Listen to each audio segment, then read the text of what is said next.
Bonjour, les leçons du parrainage affichent ainsi le soleil dont la une est illustrée de photos en médaillon de 7 des 27 candidats déclarés à l'élection présidentielle du 24 février. Il s'agit notamment du président sortant Macky Sall et des opposants tels que Idrissa Seck, Karim Wade, Maître Madické Niang, Ousmane Sonko et Issa Sall. Analysant les implications de cette nouveauté dans la loi électorale du Sénégal, le quotidien souligne qu'une base politique était indispensable pour désormais briguer les suffrages des Sénégalais, et cela beaucoup de candidats à la candidature l'ont appris à leurs dépens. Ceux qui ont pu mobiliser le nombre de parrains requis ont démontré la réalité et l'importance des appareils politiques, quand bien même les récriminations contre le système de vérification des parrainages fait savoir la publication pendant ce temps des candidats à la candidature recalés par le Conseil constitutionnel ne semblent toujours pas avoir digéré le rejet de leur dossier. Il en est ainsi de Bougane Gueye Dany, dont la tribune se fait l'écho du lancement la veille de son opération dénommée Faras Débrassé en Wolof.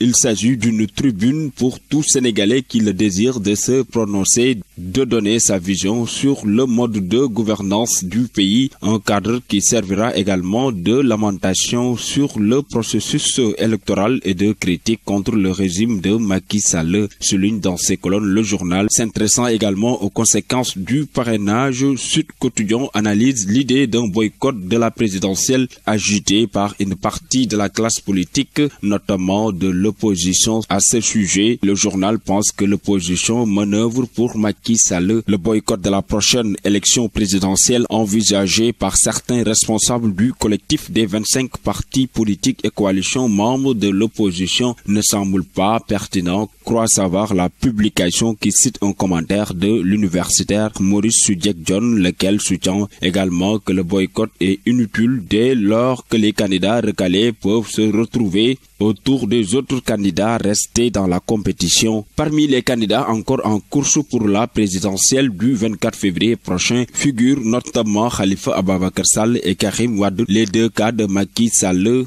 L'As quotidien annonce de son côté que la Cour de répression de l'enrichissement illicite avait lancé l'ordre d'arrestation de Wade fils, alors que Vox Populi souligne l'implication d'Interpol dans la bataille État Karim. Walfadjri quotidien pour sa part anticipe la campagne électorale de la présidentielle et met le focus sur les rivalités entre le camp du président sortant et celui du jeune opposant Ousmane Sonko sous le titre C'est déjà la guerre. Autre règlement de compte, c'est entre El Hadji Diouf et Aliou Cissé, entraîneur de l'équipe nationale du Sénégal. Selon l'Observateur qui donne l'information, tout est parti de l'initiative d'Abdoulaye Sarr, sélectionneur adjoint durant le mondial et la CAN de 2002, de réconcilier Aliou Cissé et ses anciens coéquipiers qui le critiquent. El Hadji Diouf, furieux, bondit de sa place pour recadrer Makhtar Ndiaye. En ces termes, putain, tu ne viens pas ici pour savoir ce qui se passe.